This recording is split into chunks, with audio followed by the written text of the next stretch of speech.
Yo, what is going on, guys? Welcome back to another YouTube video. Today we're breaking down the full card of Topuria versus Holloway and the co-main event of Whittaker versus Chimaev. There's going to be 14 fights on this card. It's quite a deep card. Also, pronunciations will be a bit hard for me to do. I would do my best, but yeah, I'll see how it goes. Yeah, like I said, I'll do my best. First up on this card, we've got Kennedy Nzechukwu versus Chris Barnett. Now, Kennedy's moving up in weight in this fight too. He's coming off 2 losses from the light heavyweight division. Had a loss against OSP, split decision, and Jacoby got knocked out. So when you see a fight like that, Jacoby, where he got countered with a right cross and then got ground and pounded in a way, it makes you think whether his chin is going to hold up to heavyweight. And yeah, he is putting on more weight, but it's hard to really know whether his chin's gonna hold up. And when he's going against someone like a brawler like Chris Barnett, you just don't know. So he's got a decent style, stays on the outside, throws some leg kicks here and there, not as much what he used to, I've noticed as well. More of a counter striker. He'll just pop the jab out a lot and use his left straight. And he's very good in his clinch game, I've noticed as well. So he's very good at clinching and wearing down his opponents and throwing knees and elbows. Wearing him over the round, so he's quite smart like that. He's got some underrated submission on him as well. Like, he's got some decent jiu-jitsu, but yeah, he just seemed like he couldn't put together his last 2 fights, like against OSP and Jacoby. And with that style, I don't think it's gonna affect someone like Chris Barnett, where he's gonna clinch on and wear him down. Maybe it will, I don't know, but though that type of game plan he didn't really use in the last 2 fights, and I feel like, yeah, they kind of cost him the fight. Like, yeah, he did pressure Jacoby a lot because he couldn't really give Jacoby space to get his kickboxing off. There's a bit of a hard one. I can't really, yeah, it's hard for me to pick Kennedy in this fight. Chris Barnett, look, he's more of a stationary guy, more of a brawler. He's gonna throw combinations and take punches. Yeah, his last fight against Kalia as well, like, he was taken down. He was pretty much on his way to getting finished, and then he came back from that clear fight. So it's a hard pick. It's a really hard pick. I know the community, or it doesn't show here, but most of the community is going for Kennedy to win this fight by knockout. And there's people going for Chris Barnett as well by knockout. It's a hard one for me, to be honest. Look, I'm gonna go low confident pick with Kennedy here. Because more so, I feel like he's going to be more technical striker and be more smart with using his range, and as long as he keeps his footwork and moves around the outside and not get caught up in a brawl with Chris Barnett, then he could win. But it's going to be a long 15 minutes of being technical and not getting caught. But yeah, look, I wouldn't be surprised if Chris Barnett finds a chin. I really wouldn't, but I'm hoping that Kennedy pulls this off here. So Kennedy's a pick by me, low confidence. Next up, we've got Said Nurmagomedov versus Daniel Santos.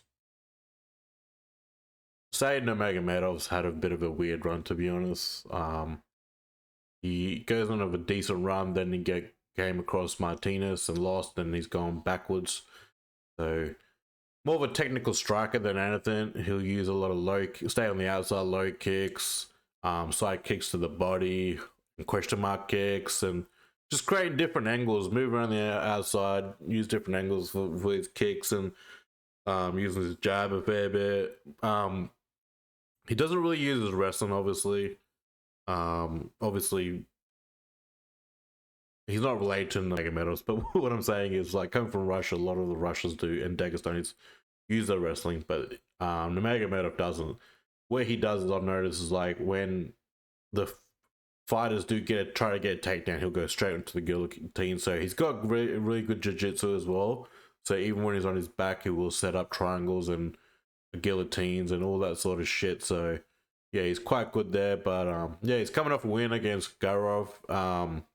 He submitted him with a guillotine choke. So going against someone like Daniel Santos, he's gonna be more of a guy that really targets that lead leg. So he'd be chopping that lead leg a lot and loading up on his right hand a fair bit, trying to pressure strike. When the fight, if the fight does, I don't think he will be looking for the takedown. He might actually no, he may do look for the takedowns. It's whether or not he will be able to keep Saeed on the ground there. And it would be hard for, I think it will be hard for Saeed to submit Daniel Santos as well. So it's a bit of a hard one because Daniel Santos being the pressure striker and how he's going to get the takedowns and whatnot. Like, he'll get the takedowns, it's whether or not, you know, how much control time he could get if he did get the takedowns and how much of the referees are going to judge that. So it's, a lot of people are counting out Daniel Santos for this fight. Like, they're giving him 7%, but I feel like the fight is going to be a lot more closer than what it is, like with his pressure striking and setting up takedowns. Yeah, it's look, I do find like he's a big dude for the division as well. So, but output wise, I'm gonna go with Nurmagomedov. Be more the busiest technical strike on the stand up. But yeah, I'm a bit skeptical at the way Nurmagomedov does get taken down. But yeah, so look, I'm gonna go with Nurmagomedov. I think he does have the experience here against Daniel Santos. Daniel Santos has had 2 wins in the UFC. He's lost to Julia Arce. But yeah, Arce, sorry. Yeah, it's a bit of a hard one. And he hasn't fought for almost a year. Same with Nurmagomedov here. It's almost been a year. So 7% community going with Santos, but I think that should be a little bit higher. That he definitely has more of a chance than that. 93 going with Nurmagomedov. I'm going to go with Nurmagomedov on here. I do feel like he could really maybe edge it. And this is going to sound bad, but the fight's in fucking UAE. So the judges haven't been the best over there for the Saudi cards. So he may get the nod. And he's had some couple of close calls too. So where he's got out of it and got the split decision on Nurmagomedov's. The next up, we've got Bruno Silva versus Ismail Naurdiev. Bruno Silva, he's not looking too great right now. He's coming off 3 losses. Chris Weidman, that was, I think, a technical eye poke. I'm pretty sure it ended. Lost to Shara. Lost to Brandon Allen. Now, the Shara fight, we've seen him where he was using his takedowns, and we've seen the holes for Shara there getting taken down. But Bruno Silva, it's not looking good. He's not the best striker. He's also getting pretty old too. Almost 35 years old. I have noticed he's slowing down his last couple of fights with striking. Like, he's more of a pressure striker, uses jab and, you know, not straight shots, and doesn't really throw many leg kicks, but yeah, can't clinch a fair bit, wear down his opponents at times when he does use his brain.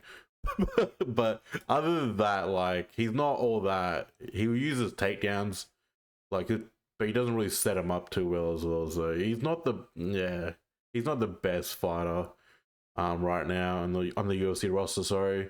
And going against Ismail Naurdiev, he's not that great as well. He's had 1 win over Taha Hadbi. He's more of a guy that will throw, like, stay on the strike and throw leg kicks, body kicks, high kicks. Strike is not the best. He has been knocked out as well on Brave.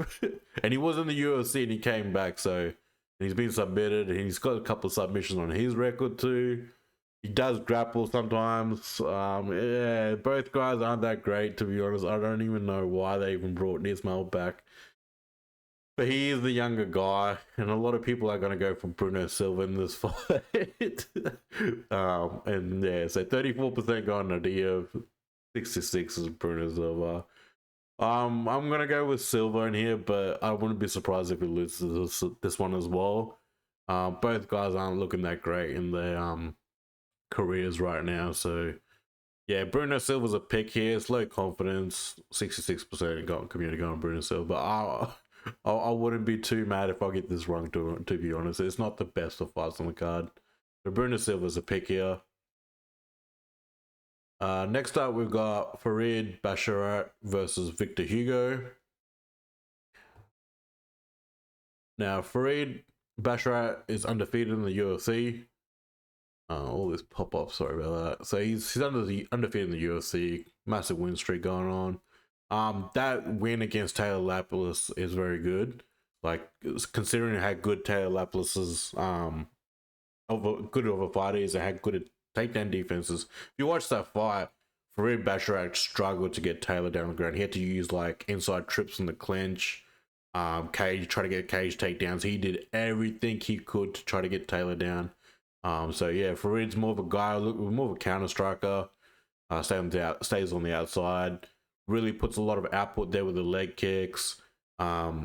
Uses a lot of straight shots and looks for counters, body kicks, and a lot of he's got underrated clinching as well. But yeah, he would be looking to close the distance or even getting the inside trips from the clinch.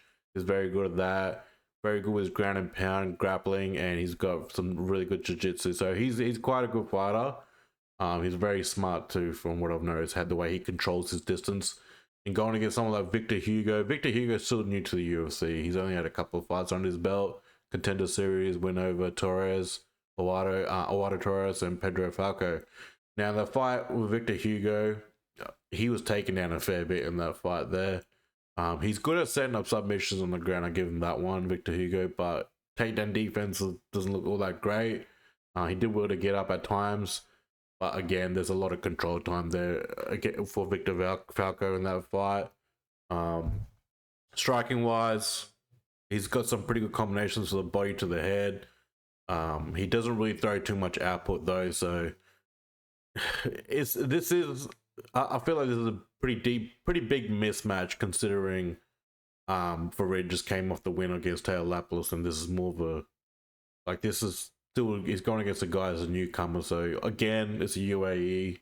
It's the way UFC set up for Basharat to get the win. So Victor Hugo could pull this off, but I don't think he will. So 88% Basharat, 12% Victor Hugo. I'm going to go with Basharat in this one. I think this is a bit of a downgrade opponent from his last couple for Farid. So Farid's pick here. Next up, we have... don't butcher me with my pronunciation. I know people comment, but I'm going to try to pronounce this. Myktybek,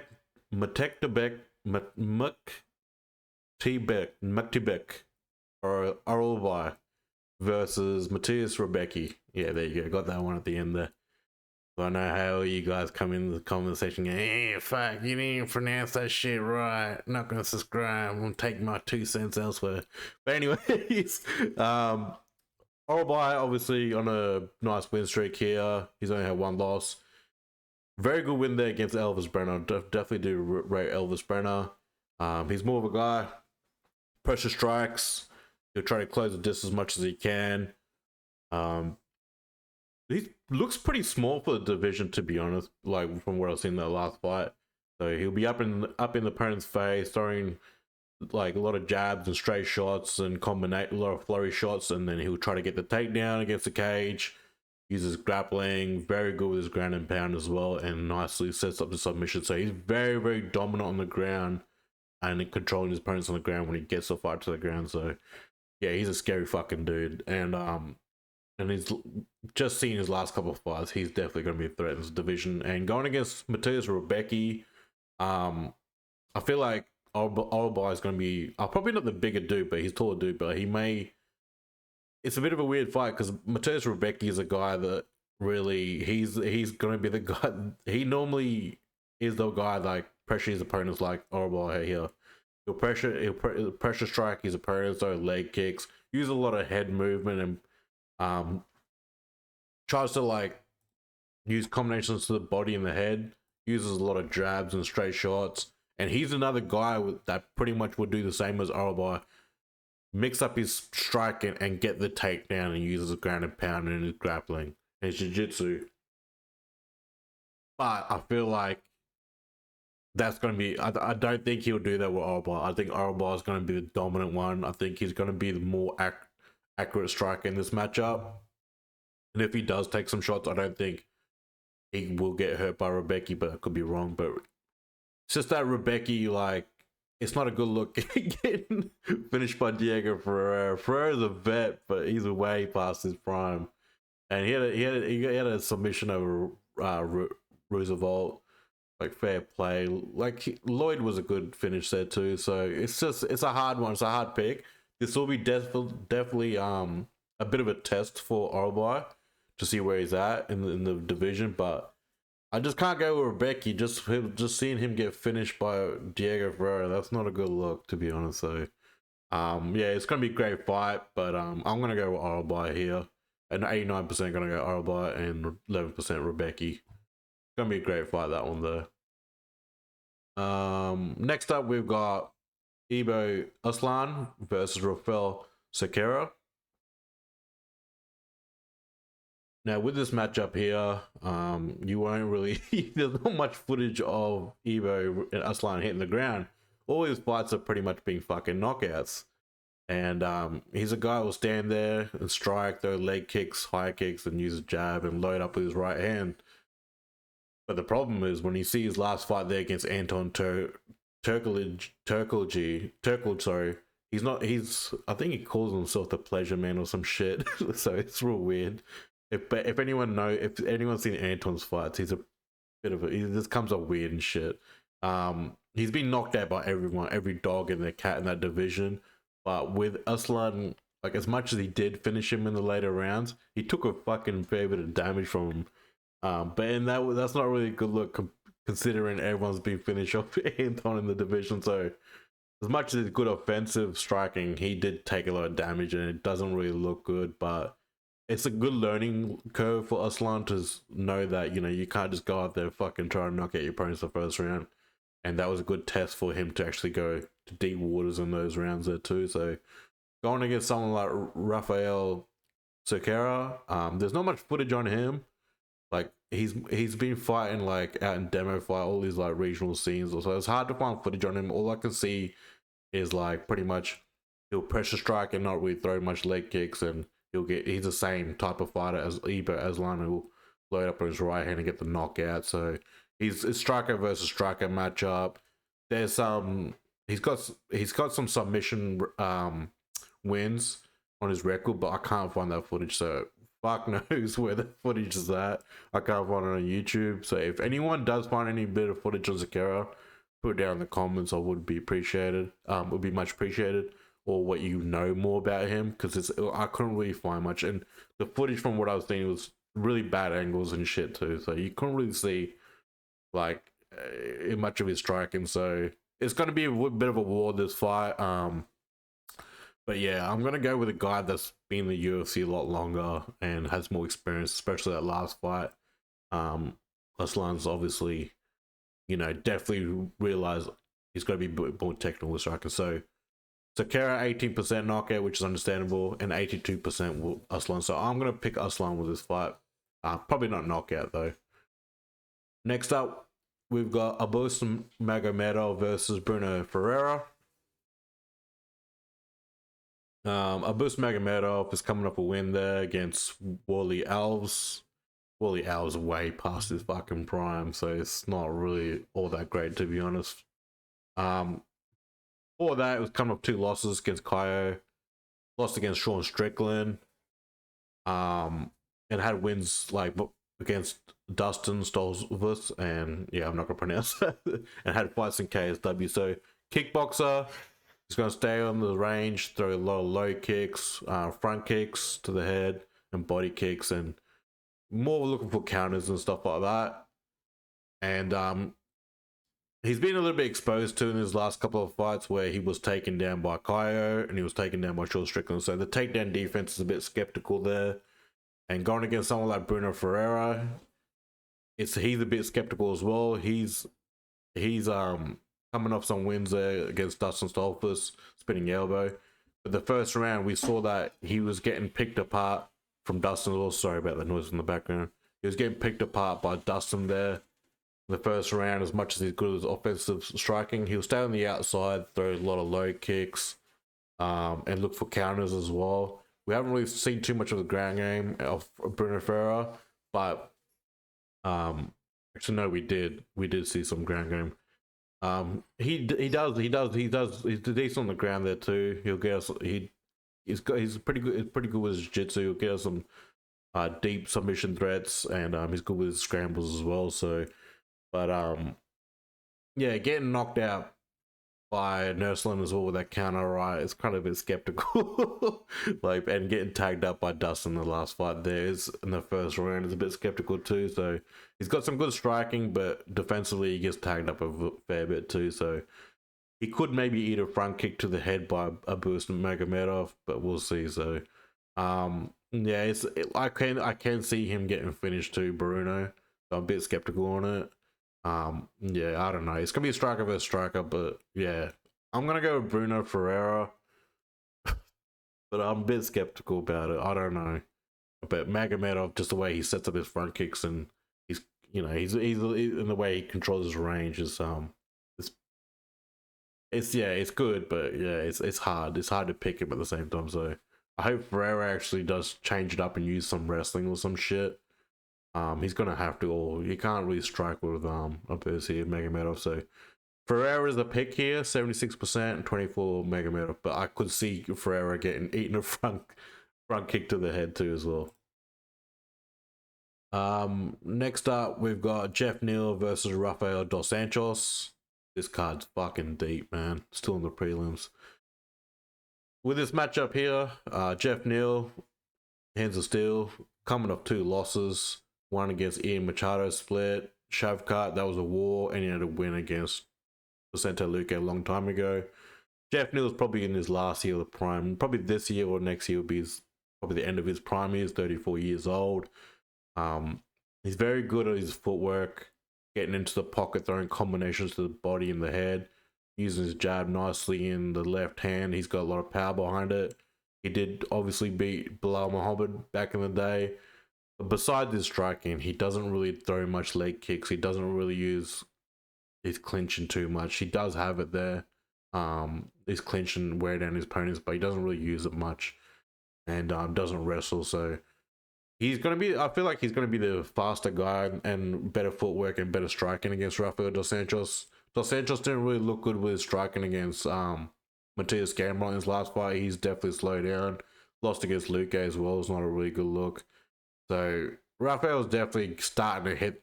He's like 40 years old. He's definitely starting to slow down a lot now. So he could beat a lot of people outside the top 15, but I don't think Geoff Neal's got to be too much for the striking. But Raffael is still good with getting his takedowns and grappling and his jiu-jitsu. So if he does that, but he could get his takedown here or there in this fight, but it depends how dominant if he will be on the ground if he does get a takedown. So a little bit skeptical there with Rafael dos Santos now.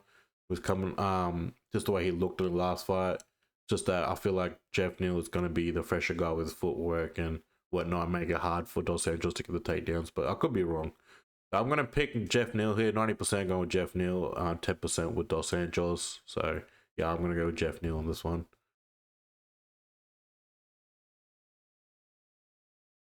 Next up, the last prelim fight, Rinat Fakhretdinov versus Nursulin Ruzibayev.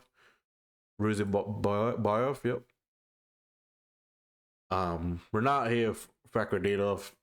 He's pretty good. He's a pretty good fighter. So he's very good with throwing jabs and straight shots, and he mixed up nice flurry combinations, and he will set up his takedown as well. He did that with Dalby in his last fight. It was a close fight, to be honest. He even dropped Dalby in that first round, so he's definitely got some power behind his right hand. Sets up his leg kicks nicely as well.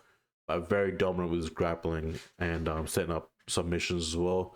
And going against Nursulin Ruzibayev, not a good look for him because he was constantly taken down by Buckley in that last fight. So there's some holes in his takedown defense. But striking wise, he doesn't really throw much output. He'll just throw some leg kicks and he'll try to look for the counter. He'll take a lot of strikes. Defensively, what I mean is like he's not that great. Like he'll eat a lot of strikes until he finds that right nice shot, and that's how he got his knockout wins over Dumas, Ferreira. He countered him.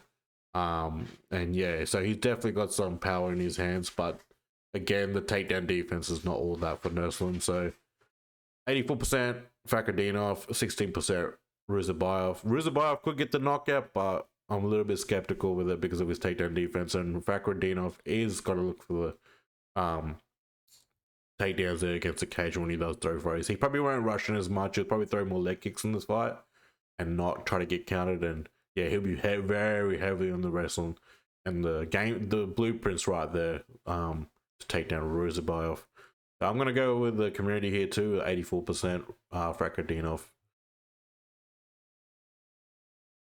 The next up, finally on the main card, Shara Magomedov versus Armen Petrosyan.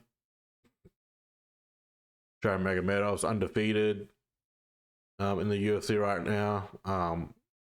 Last win there against Mikel, he did pretty decent, but he did get, I wouldn't say he got dropped, but he did eat that fucking straight shot from Mikel in the early round and got dropped.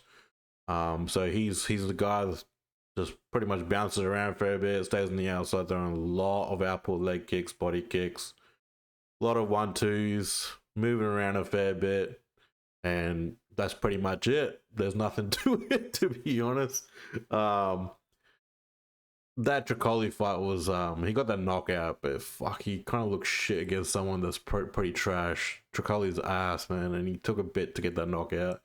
It is what it is, but yeah, did get a win over Bruno Silva, but his takedown defense showed it that it's not all that great. He was taking down even the Mikel fight. He takedown defense didn't look that great in that fight. Going against someone like Armen Petrosyan. Petrosyan's coming off loss. I feel like he's a bit underrated, but he did get submitted by Ferreira. That win over Christian Leroy Duncan's pretty good. So that kind of holds pretty well on Petrosyan's record. Petrosyan, he's a guy who will target the legs a lot. Striking wise, he just throws small straight shots. He does eat a lot. Defensively, he's not that great. So I could see him getting picked apart in the stand up. He's not going to be good at all in the stand up going against Shara, but he does set up some decent takedowns, but I don't know if he's going to be able to do damage against Shara there. I think Shara will try to set up some submissions on his back and whatnot, but yeah, I don't think, I think even if this does go to the decision, I think it will. Armen will probably get fucking robbed here. So, but I think with the output Magomedov, it's going to be too much for Petrosyan. So I'm going to go 84% with Magomedov and 16 Petrosyan. But again, Petrosyan's going to have to be really, really good with his to setting up his takedowns in that fight. Next up, we've got Magomed Ankalaev versus Aleksandar Rakić. Magomed Ankalaev coming up a win here against Johnny Walker KO. He's a guy, he's more of a striker. He does have takedowns when he wants to use them. Stays in range, throwing some leg kicks, uses jab well. Dangerous left hand, uses it for the straight counters. And always switching stance. So first striker, he'll use his takedowns if he needs to, if he knows it's down the cards. But his resume, it's a bit hard to Anthony Smith and Thiago, both of those guys are past it, so this is going to be probably more of a test for him. But again, Rakić doesn't look that great either. Rakic's last wins were against Thiago Santos and Anthony Smith, and coming off 2 losses, Jiri and Blachowicz. So leg injury and knocked out by Jiri. So Rakić is just more of a guy who stays on range, throwing targets leg kicks, lead leg, and using the jab nicely and straight shots. And he's another guy that throws a lot of high kicks as well. So he did have a nice high kick knockout over Jimmy Manoa a long time ago. So, but yeah, he had a split loss against Falcon. That doesn't really look good as well. He does have some underrated grappling and wrestling as well. Which was used against Anthony Smith.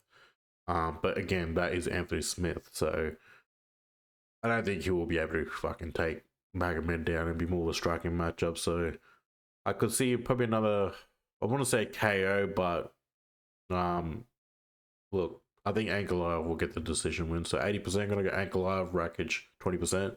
Ankalaev, he's got a lot of holes in his game where even the Yarn fight, Blachowicz, he was getting his leg ripped apart and he had to resort to wrestling and he got a fucking draw.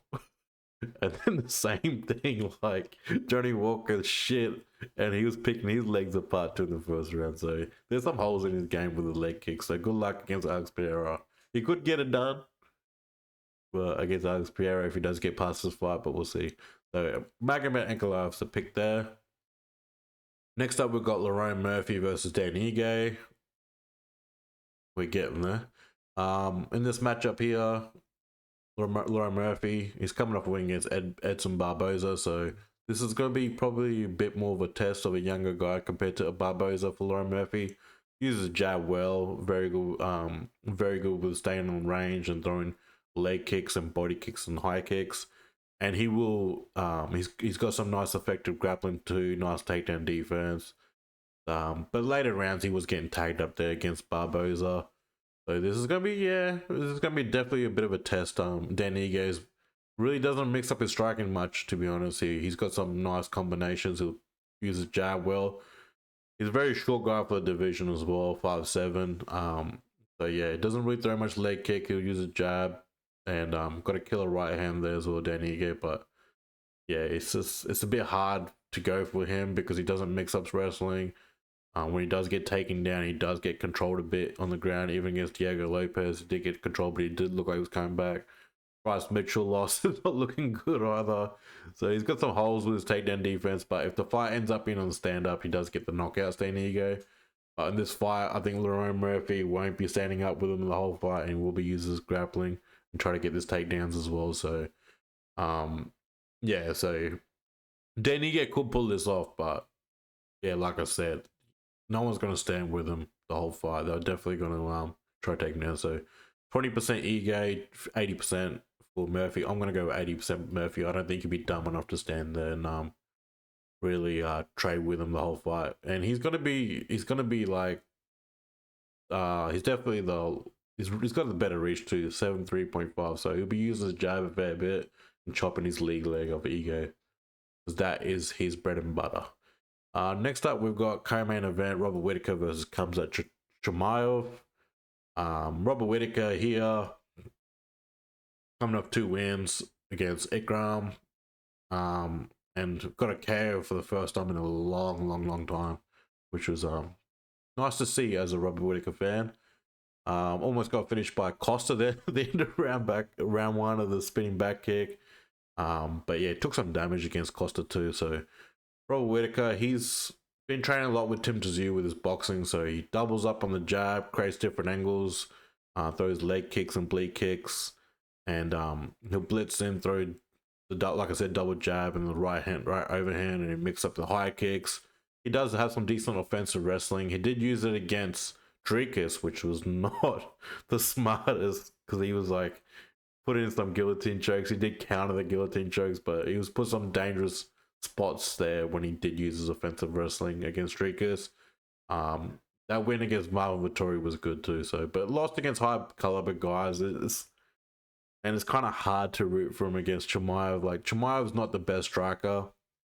Like, he'll just use some jabs, and he's knocked out some guys with his right hand, but apart from that, he doesn't really have too much with his striking. Chimaev, he'll shoot from takedowns from miles away. So even if you saw like Kamaru Usman, he dominated in the first round with a takedown, and he may do against Whittaker, but it'd be hard. But I think he'll get it done against Whittaker, to be honest, with his takedowns.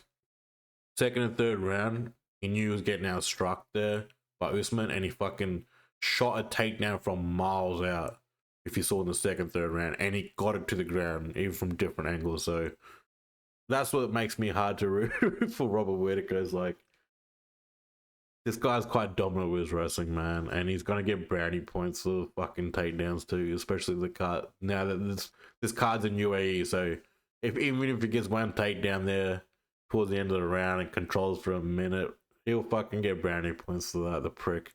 But yeah, look, yeah, it's hard for me to pick Robert Whittaker in this matchup. He does have the better striking, but he does get chinned.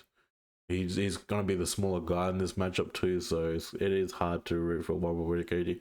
He'll get stunned or dropped in this fight for sure. Yeah, I'm going to go with Khamzat Chimaev.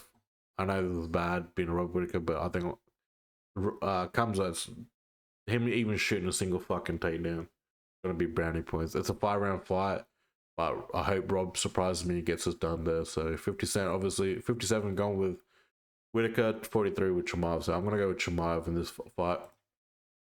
Next up, we've got the main event, Ilia Topuria versus Max Holloway. Ilia Topuria is on a nice win streak, undefeated. But we'll break it down here. So he knocked out Volkanovski. He did well there, setting up his jab, lead leg kicks. and mixing up those nice clean body shots to the head. Very, very nice and crisp with his boxing. But here in his last couple of fights, he's got underrated wrestling too. So we saw some nice takedowns against Jai Herbert. When he did get stunned by Jai Herbert with that high kick, and even against Bryce Mitchell. So he does have takedowns, and he's got very good wrestling, but he doesn't really use it. He loves to stand and use his boxing. Very good with his jiu-jitsu as well. So going to get someone like Max, he knows how to close the distance. He saw the Volkanovski, he'll really step in slowly, close the distance, while Volkanovski is on the outside. It's quite smart like that, closing the distance. Very good with his hand speed, very good with his combinations and head movement. And he's got power in the right hand there too. So going to get someone like Max, I think he's definitely going to have the hand speed, because we saw like Max, he's good at staying in range and throwing a lot of low kicks and using his jab and switching stance and using a lot of straight shots. But yeah, and he's staying in the range. So, but if Topuria does get on the inside, he definitely could do some damage against Max. Max did get dropped by Gagey as well in that fight, but he did well to finish picking him apart the whole fight, and then yeah, got that KO at the end. The problem with Max is he gets hit a lot too. So if this fight's going to go towards 5 rounds, output wise, Ilia may not have the same output as Volkanovski, but he may do some lot of damage and drop Max in this fight. And if Max does gets close to the cage, I feel like Ilia would use his takedowns in fights. He can't be that dumb where he doesn't use his takedowns in this fight. So we have seen some holes where Holloway does get taken down against the cage, even against Volkanovski. And he's got some decent jiu-jitsu, but I don't think he'll submit Max. But to be honest, I think the jab is going to be key for both guys. And I do think that Ilia will get on the inside of Max. I think he'll be smart enough to pick his shots and whatnot. He's not going to throw anything out there like what Gagey did. So I'm going to go Ilia Topuria here against Max Holloway. I think he's going to get done. Maybe a decision. I think he will drop him a couple of times, to be honest. Going up to lightweight and then coming down to featherweight, I'm just a bit skeptical on that. But again, is Max Holloway, you can't really define him for the weight cuts there. And he's only 32, going on 33. So, but look, I can't doubt both guys. I can't doubt Ilia. Definitely can't doubt Max. But I think Ilia will get this done with boxing. He is wrestling and maybe edge a decision win here against Max Holloway. But again, I wouldn't be surprised if Max wins this. So I do think that if Max wins, then yeah, he's definitely going to be the best featherweight in the division currently. Obviously Volkanovski beat him, but Volkanovski doesn't look good. He's getting old and he's getting past his prime too as well. So 42% for Holloway, 58% for Topuria community, and I'm going to go with Topuria with 58%. So it's going to be a great fight. I do hope that Max Holloway does prove me wrong in this fight. But we'll see. But anyways, guys, those are my picks. This was quite a long card, 14 fucking fights in this card. Hope you enjoyed those picks. Definitely won't get them all right, but at the end of the day, I tried my best and for study much as I can on these fights. But yeah, again, hit the like, subscribe, and we'll be back with Moreno versus Albazi card. Cheers, guys.